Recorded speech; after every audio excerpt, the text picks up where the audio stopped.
તો અયોધ્યાના ભવ્ય રામ મંદિરમાં દાનની રકમમાં કરોડો રૂપિયાની હેરાફેરી અને ઉચાપત મામલે રાજ્ય સરકારે સ્પેશિયલ ઇન્વેસ્ટિગેશન ટીમ એટલે કે સીટની રચના કરી।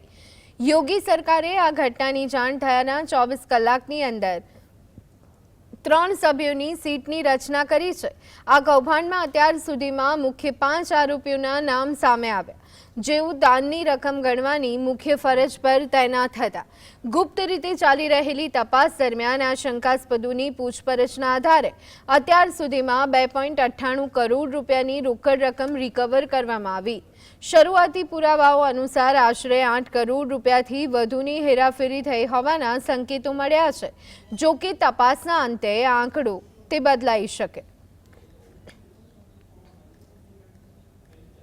कि राज्य सरकार ने 24 घंटे से कम समय लिया और एसआईटी गठित कर दी। राज्य सरकार जब इस गति से निर्णय ले रही है और 15 दिन का समय दिया है, आप देखें 1 महीने 3 महीने ऐसा कुछ नहीं है। 7 दिन में प्रारंभिक रिपोर्ट, 15 दिन में अंतिम रिपोर्ट। तो हमें अवश्य प्रतीक्षा करनी चाहिए।